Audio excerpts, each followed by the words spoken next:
Hello everyone, this is Serious Trivia. Welcome back to part 12 of our tutorial series on Total War 3 Kingdom featuring Cao Cao.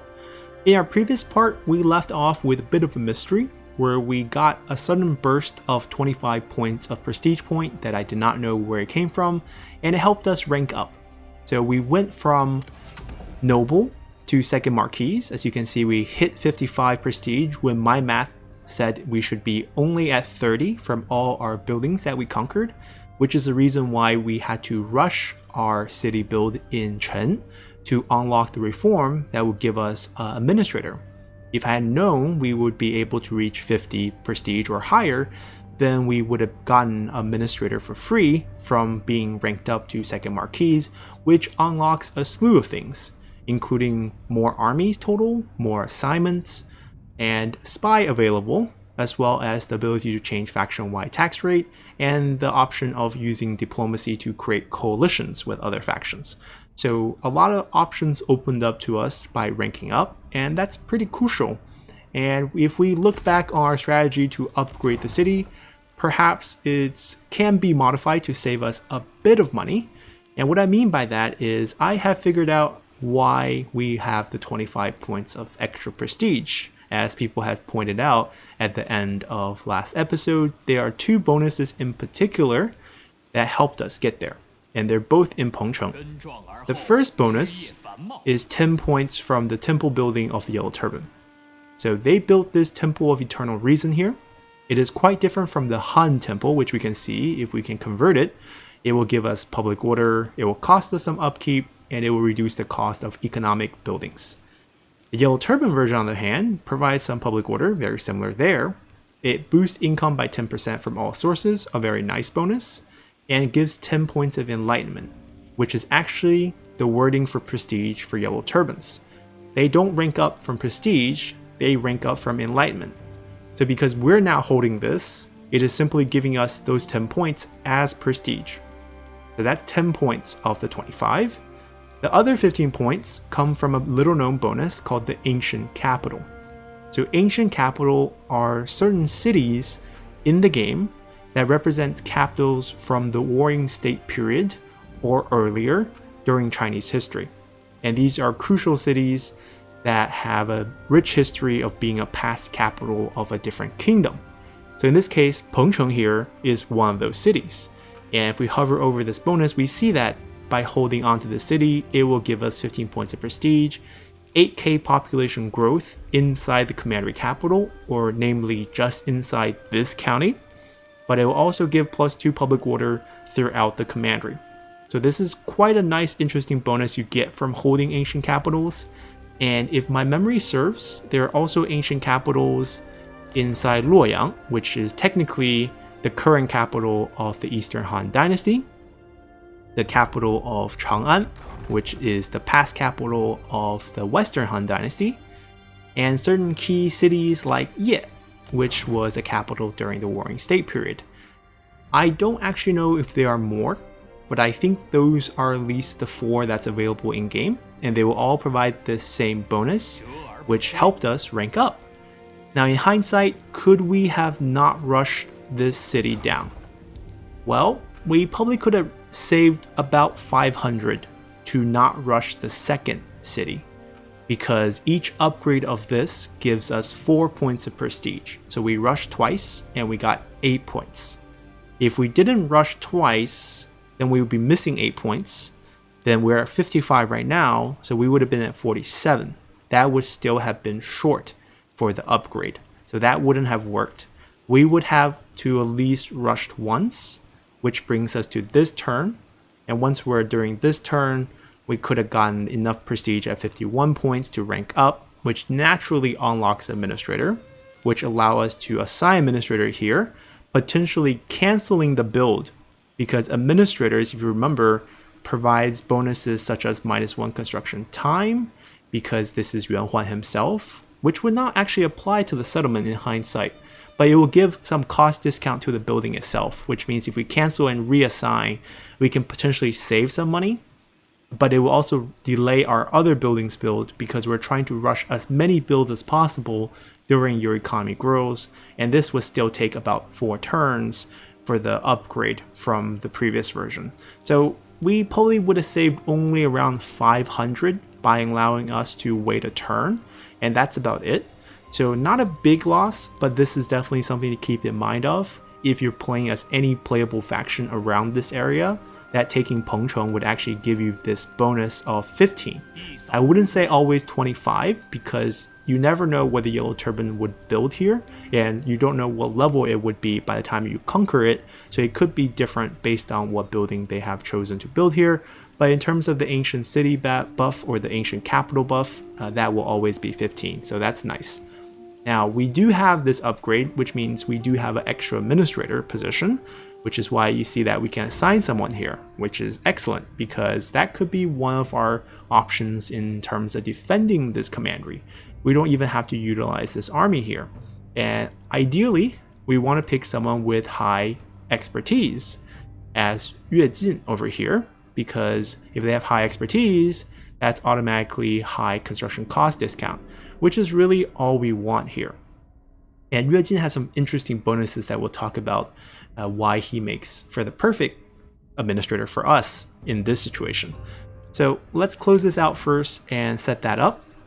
So if we pop open his character panel, which is probably the best place to look at these bonuses, we can first set him up ideally by giving him the right weapon. We talked about how you want to place all the default weapons to expertise boosting if possible, and if you have better weapons, you want to give those to them as well. In this case, we're just going to swap him to the Jian, which will boost his expertise by plus 12 actually, because the axe was reducing it by 3. And this way he's up to minus 21%, as you can see here. And we don't have any other items that could help him. Potentially we can give him this herdsman. We can see if it makes a difference here. 3k population growth right now. If we boost it by 2, it's still 3k, so I'm going to actually not let him take it. There's better uses for that item. And that's all we can do because we're out of items here. This is on cooldown, but it's been given to Yuan Huan. And we are going to keep those on Yuan Huan because our capital, Chen, is a much more important commandery to build up than Pengcheng here, which is just a defensive structure. And then we can take a look at all his traits. And the best place to do that is just to use the effect panel. And we can see that if he is an administrator, right here, we get 18% construction cost discount. This is not updated. Interesting. So the effect panel is set by the beginning of turn, because right now clearly it's 21%, but that's not being updated yet. So perhaps we don't want to do that. We'll just find them here on himself. First, just hover over his background. Nothing in particular to administrators here. Expertise stats we know, resolve stat we know. It's all about the traits. We have dutiful, which doesn't affect us. Reckless, which actually affects a little bit. You get -1 mustering turn. Now, what does -1 mustering turn have to do with anything? Remember how we recruited units and there was a mustering rate and a replenishment rate? Well, mustering turn is the number of turns set for a unit to go from 0 health to full health. I believe the amount defaults to about 8. Basically, you have a set amount of turns where even if you don't have any replenishment, the mustering rate will help push that unit to full. It's a very slow rate, and the turns that it requires is preset in the game, and that's your X amount of mustering turns. You can get bonuses from the reform tree, from characters, that can help reduce this mustering turn. Here we reduce it by 1. And indeed it is a boost because we're getting that -1 turn, speeding us up for the mustering. So that's something we can note. And then the Minister Commandery bonus on the next one is a penalty because of the red icon, and it says -5 public order. Now this is pretty self-explanatory, just means if he's here as administrator, the local populace will not like it, and will give us -5 public order or -5 happiness. And then determined, no effect. His skill tree, currently no effect. If he start picking up other skills such as stability, which will give +5 public order, that will counteract his recklessness, or he can move on to scholarship for 40% income from commerce, or 15% from industry for intuition. So those are all things you can make note of. And we're really only interested in him having a discount because I just want to build cheaply right now. He is a legendary character as given by his armor, So I actually want him on the battlefield as much as possible. So in terms of his growth and when he levels up, what I want to do with him is pick up more combat skills instead of more administrative skills. So right now he's just a stopgap because we don't have any characters left. Tauren's on assignment right now, so he's pretty busy. So he will be the best we can do. Now, there are some other options we can do. Remember how alongside Guo Jia, we got Cai Yang. And Cai Yang here can also be an administrator because he has expertise as his primary stat. And if we look at his traits, there are a little bit of combat bonuses that's related to being an administrator. Defiant gives plus 5% attrition to hostile forces, so if enemies come here, they will suffer 5% more attrition because he is the administrator. And aside from that, there's not much else. He has friendly, he has brave. It's not bad. He has plus 7 morale from his traits for being a defender, and that's kind of the role we want him to be, which means we can utilize him in this manner. In terms of his skill tree, it's nothing too crazy. We can easily pick up intuition, which will give us some industry income. Right now we don't have any here, so it's not super relevant. In my opinion, if you want to save money, then just use the character you have. If you are considering other factors, like we do have an extra assignment, right? We gained an extra assignment for ranking up. Then perhaps if you're into saving more money, you can put Yue Jin here for supervised construction and put someone else there for administrator, or vice versa, because he has higher expertise. Both would work. So those are all things you should consider. Now, that might not be the best option. Sometimes saving money is not as good as making money, because there's a bunch of assignments that can make money. And if we can make more than we save, might as well make money and also help Lady Band level up. So that's actually the route I'm going to go. I just want to share that you do have options of using new characters in these positions as well. So what we're going to do here is pretty straightforward. We're just going to assign Yue Jin here. His -5 public order is going to play into the fact that I actually want this commandery to drop to -100 public order to spawn some rebels for us to farm. So that's going to help us actually. And the 2 buildings here, we don't actually want. So we want to demolish both. We will lose 10 points of prestige by demolishing this one. But because if you drop below the prestige threshold, it doesn't actually take away your rank. So right now we're 55. Demolishing this would drop us to 45 next turn. We will not lose our rank up. Once you hit over your rank, you keep it.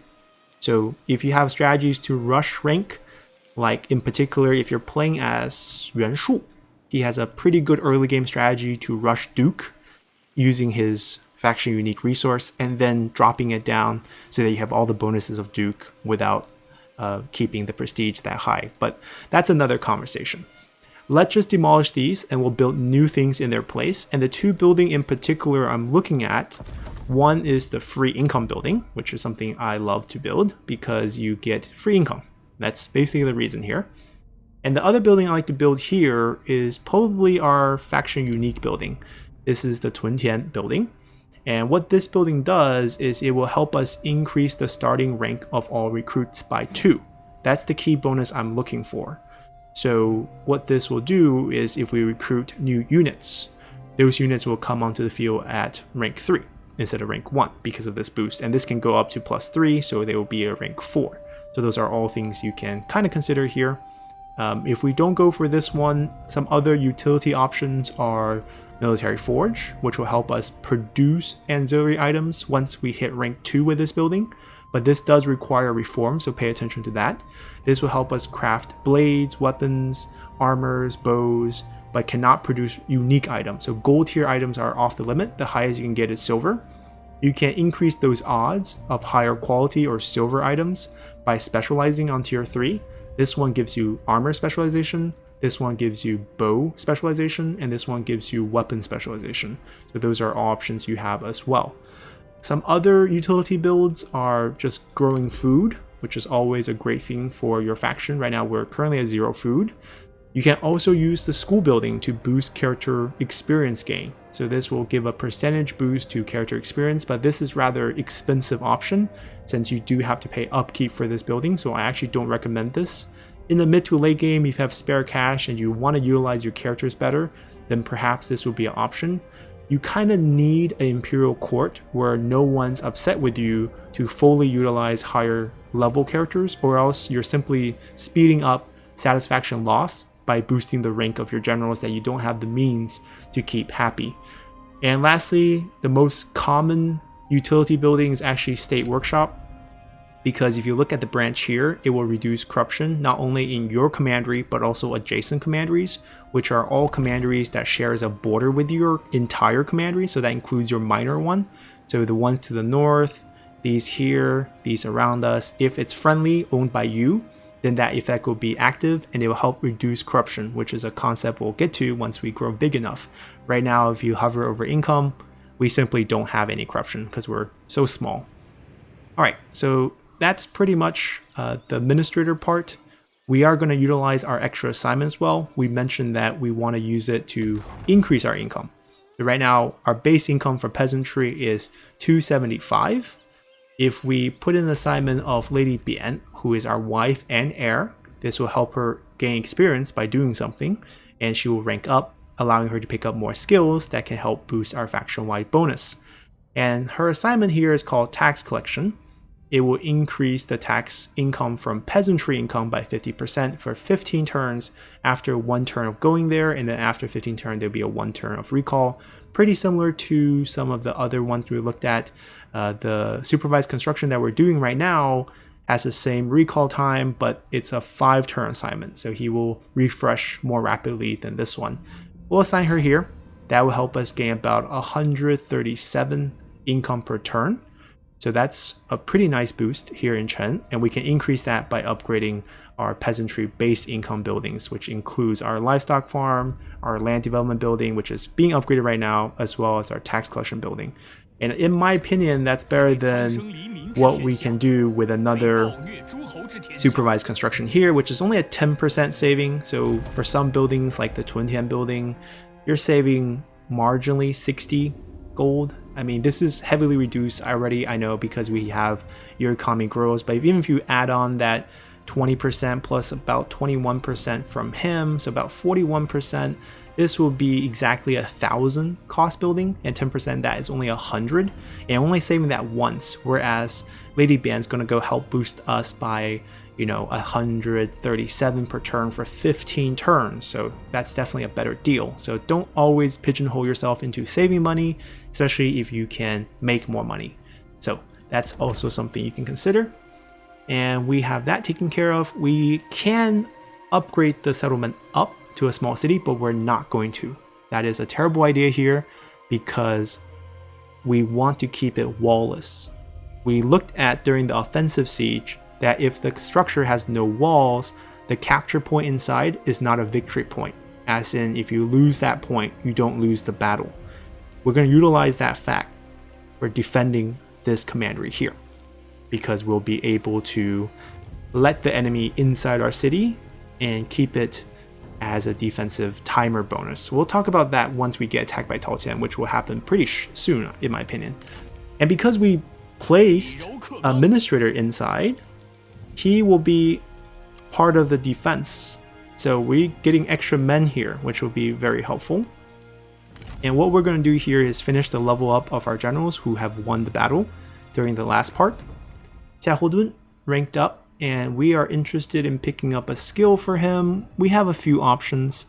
So some of the skills I really like on his tree in particular, if you look at some of the key active abilities, he has a unique one called Vengeance, which will give him Mighty Knockback if he's under fire, as in he's getting shot by range, which is actually quite hard to do if you're playing on higher difficulty, because generals just don't get shot in higher difficulty unless they're getting shot by towers. That's the only thing I can think of. Enemy AI units will not fire their ammo at the generals because it is a waste of ammo in their opinion. And in that situation, you gain Mighty Knockback and increased damage. So that's hard for it to happen for us. So we might just stay away from this for now. Instead, there is certain skills like Patience, which help us capture enemy generals, something I like to do. And then if you just scan through the top row, you see bonuses like Scare, increased morale when commanding, which we are commanding. There's bonuses like increasing our reinforcement range, gives encourage to nearby troops, allows for guerrilla deployment, increase the chance of ambushing this army against the enemy, all sorts of great bonuses for combat. And there's another active ability that we can use as a splash damage. So those are all things we can consider. And there's even movement ones that will help us gain movement speed of our own retinue, which includes yourself. So this will increase your movement speed as well, which is a boost on your horse's speed. And the final option here is Trust, which will increase income from peasantry if we are administrator. He is not. And increase armor for all spear units by 10%, which we do have spear units, and we intend to give him spear units. So this is one we're going to pick up eventually. Should we pick it up now is the question. And in my opinion, the only correct choice here is probably... Oh, actually, I don't actually know. You can go many ways. You can go Trust. It will be the most immediate boost because you are going to give those armor to your spear infantry. You can go Mobility to boost yourself in terms of the speed and also the morale of the entire army when attacking, which is what we will often do. Or give yourself Scare, which will demoralize enemies when you run around, and also increase morale when you're commanding when your own territory on defense and offense. All three are great, and looking ahead to where I want to head to, basically these skills on top, I would argue the best skill here is actually Vengeance, because this allows us to pick up Patience rather quickly, and those are the skills we're mainly looking for here on the top row. Whereas Mobility kind of pigeonhole you into your development, because what are you going to get at the next level? You'd be still stuck with the choice between Vengeance and Trust, whereas now we can kind of expand towards these traits here. And if we pick up Trust, it's the most immediate help, but we already mentioned how the next one for Vengeance is not that great because it's very hard for us to be under fire. And if we go this way, it's just a very administrative one, and we're not intending for him to become administrator, so that's a bad option as well. So I'm just going to stick to Vengeance and just stick to it and apply here. Cao Cao, on the other hand, has another great choice in that we can give him Nobility. Nobility, like we mentioned before, is part of these 4 skills at the bottom of all commander trees that are great for leaders, prime ministers, and heirs. And in particular, what this does is it will give you 1 additional assignment, encourages nearby troops in battle, and also increase all retinues, melee cavalry retinues, 20% range block chance. So this is a melee cavalry. Yellow cavalries are melee cavalry. They use swords instead of spears. And they already have one of the highest range block chance in the game. 65% base. So if we click this one, they will become 85% range block chance. So they will dodge 85% of arrows shot at them. In addition to that, the 15% that hit them will be for half damage, because all melee cavalry have 50% missile resistance, which make them the ultimate tank against range units. So that's a great skill to pick up. Some of the other competitors here is if we don't want this extra assignment, we can go for something like Meditation. By heading up here for intensity, Mighty Knockback will help us charge enemy units, increase the charge speed of your retinue, which is great because you're using cavalry, it makes sense. And eventually we get to something called Meditation. And what's good about Meditation is a trait called Unbreakable. Unbreakable allow you to never drop morale, and that way you won't suffer through what we've seen so far in terms of army loss and the general just shatters and routes.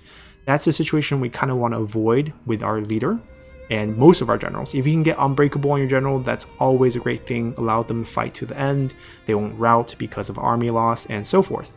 So that's another consideration. But right now, because he's our faction leader, we're going to invest heavily into this because it will help our retinue, it will help our faction, it will give him more authority, potentially more happiness. Not quite, we didn't hit the next threshold, but we'll get there. And these units will have 85% range block chance, which is just insane. And we get 1 extra assignment, so don't forget to utilize that. And if you realize something, we're running out of characters for assignments. The only character we have left in our court is Guojia, which has decent assignments. He has increased the income for commerce and also increased satisfaction for everyone faction-wide and reduce corruption, which is more of a late game thing. I actually want him in our army because we mentioned how we want strategists, and the main theme of today's guide, I know we already very far into the guide, but is to set up some army compositions and talk about how to set up army composition in terms of generals as we're ready to face off against Tao Qian here. And right now, our army composition is not very good because we lack a strategist. If we look into the type of unit you can recruit, you might notice you can recruit every color, but that's not the case here. You can only recruit the militia variant of every color.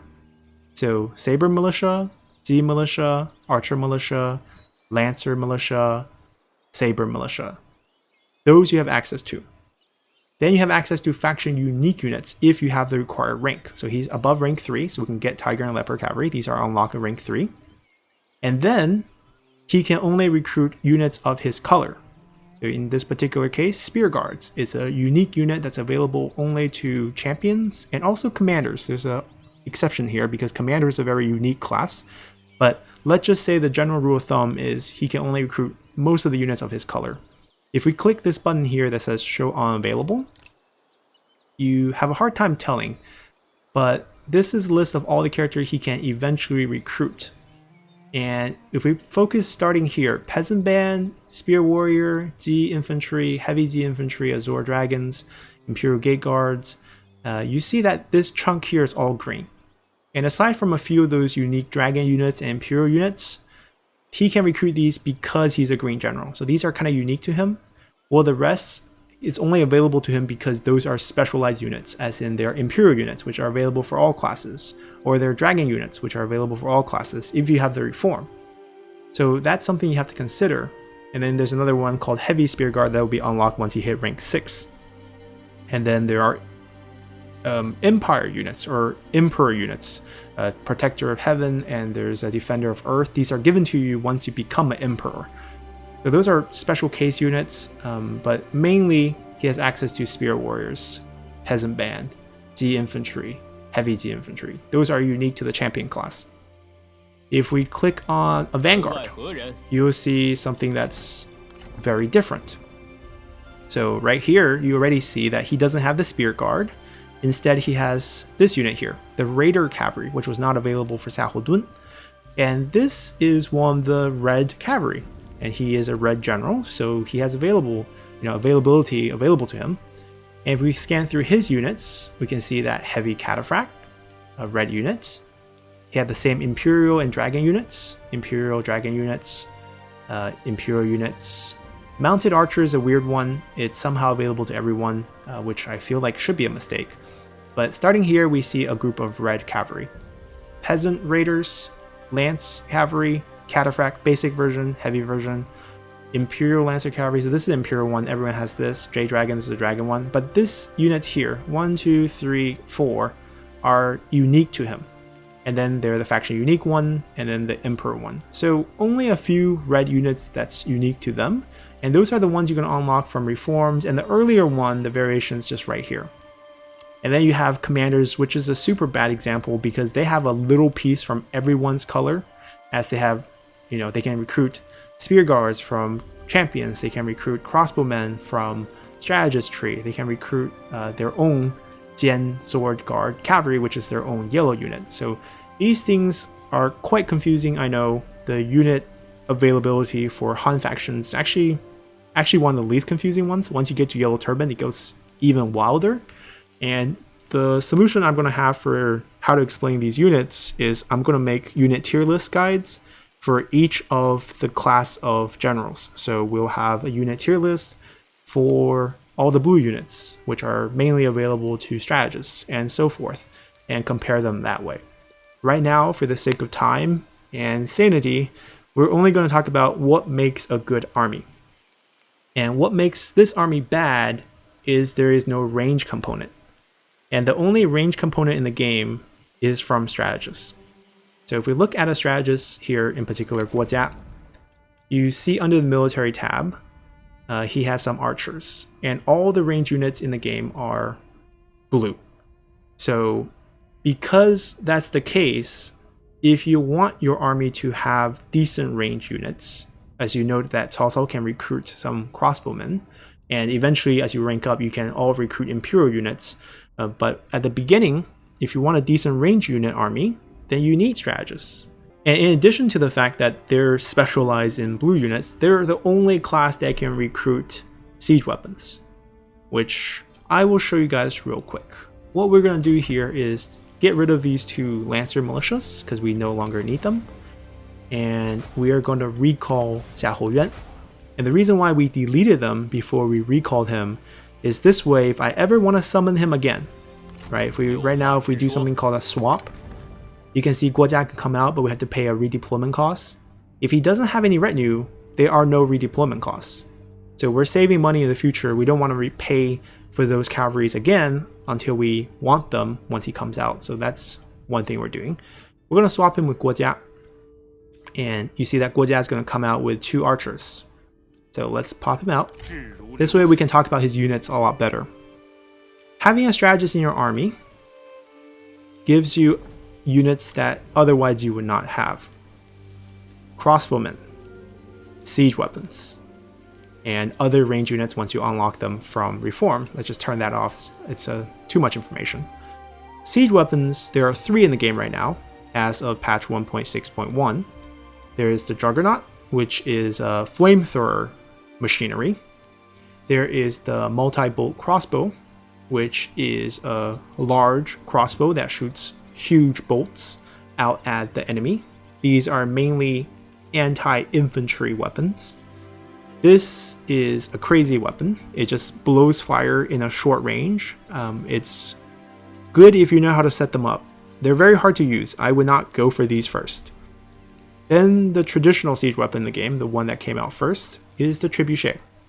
And the Trebuchet here is a great anti-building and anti-unit weapon, although the anti-unit aspect has been nerfed heavily since every patch because they're just way too overpowered. And beyond being overpowered, siege weapons, because they have the highest range in the game, if I click on this one, I'm not going to recruit, I'll cancel it later. We can just right click and save that. We can see here, the range is 500. Now for frame of reference, your typical archer militia has a range of 180.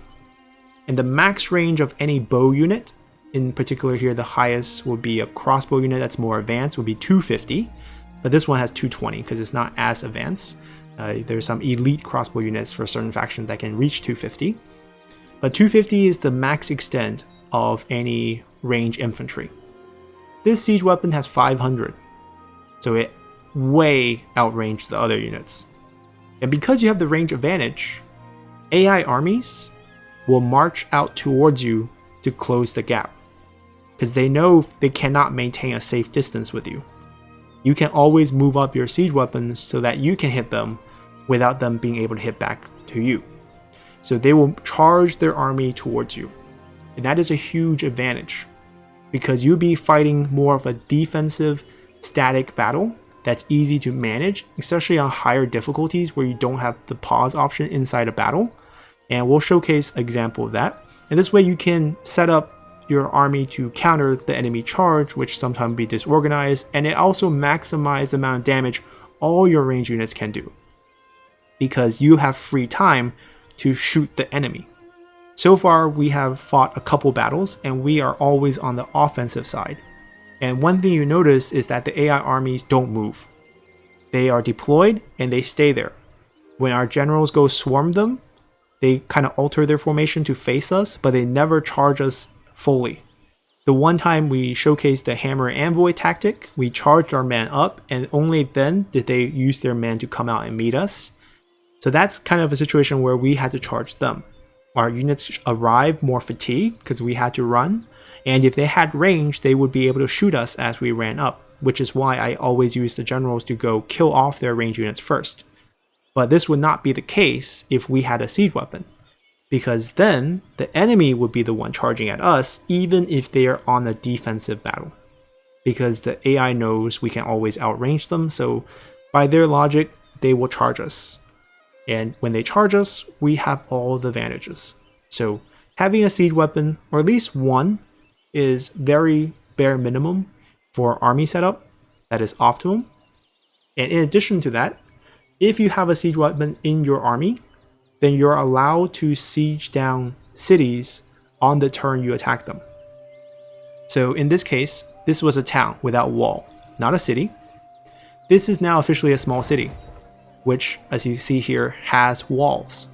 Therefore, if I take this army right now to go attack it, well, assuming we're not friendly, then we need to spend at least one turn sieging it and building some sort of siege weapon, whether it's a ram, whether it's a tower, before we can officially jump into a fight.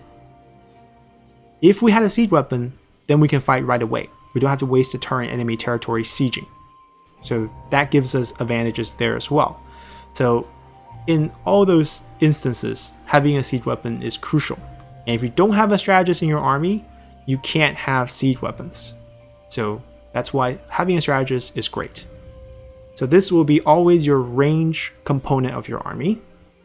And then the rest of your army makeup, in my opinion, if you want a balanced army, should always be an infantry general and a cavalry general.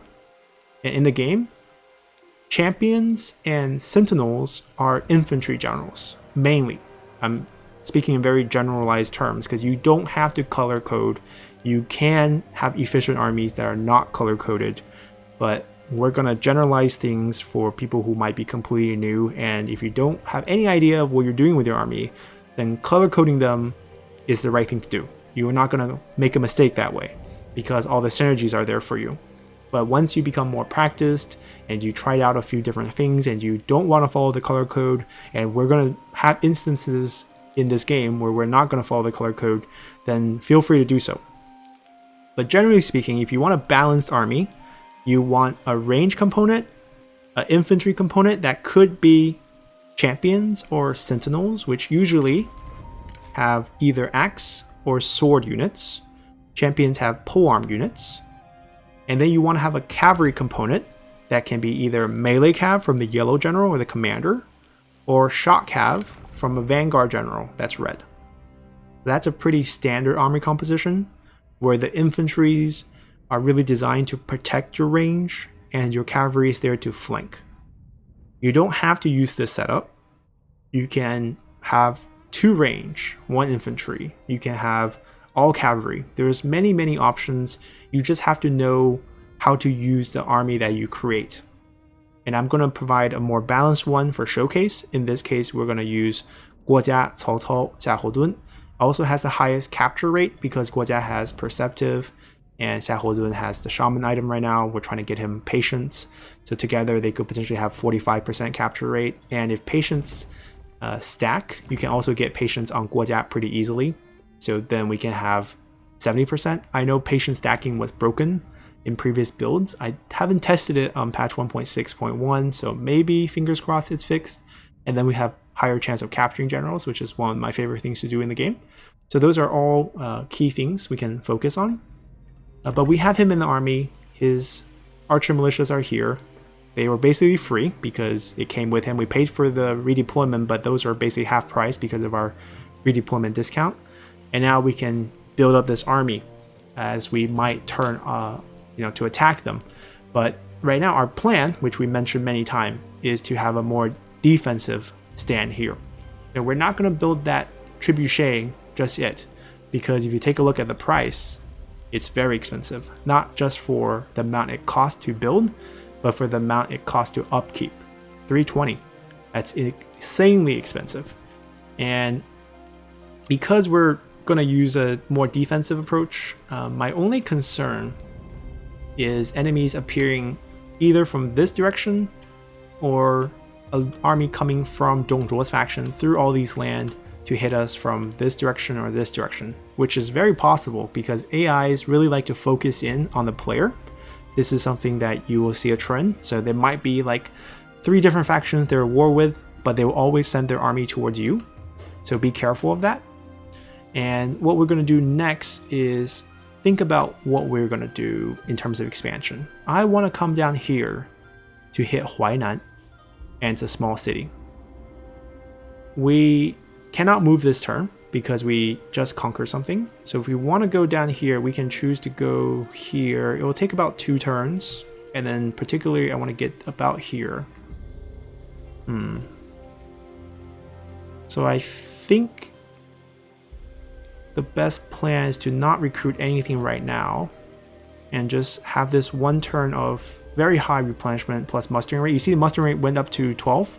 It's 7 turn remaining. Okay, so it was 8 turn, we minus 1, 7 turn remaining because of our administrator, which is nice. And then we'll just start moving them next turn. So that's our plan. Army setup is done. We got to do our buildings. This one's done. This one's done. I'm going to upgrade this. There's no point to wait till the next turn because I'm going to believe the army's not coming in place. I'm going to shift my army down. Now, who's going to defend Pengcheng? Yue Jian is going to defend Pengcheng for us. So that's good. Let's continue. All right, new turn.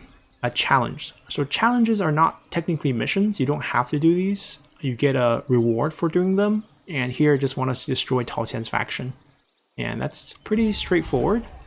And we got another event. Dian Wei, Brute of Unmatched Power, known as the Bastion of Strength and Loyalty. It is said that once a mighty banner was blowing over in the breeze and 10 men could not hold it up. However, Dian Wei used just one hand, held that banner upright, earning great fame. And that means we got a new general. There's a lot of very cool, very powerful generals that Cao Cao is going to get, which we mentioned already. And this is one of them. And we're going to put him to good use to help us defend as we shift our army south. And that's going to be something we do next turn. This is the final turn of your economy grows. We're going to shift our main army down south and set up an attack on Huainan. As we mentioned that we want to expand towards Danyang. And over here, we're just going to set up a very cheap and very small army to defend against Tao Qian, just to hold him back. And that's going to be the game plan going forward. So hope you guys enjoy this part, and see you guys next time. Bye!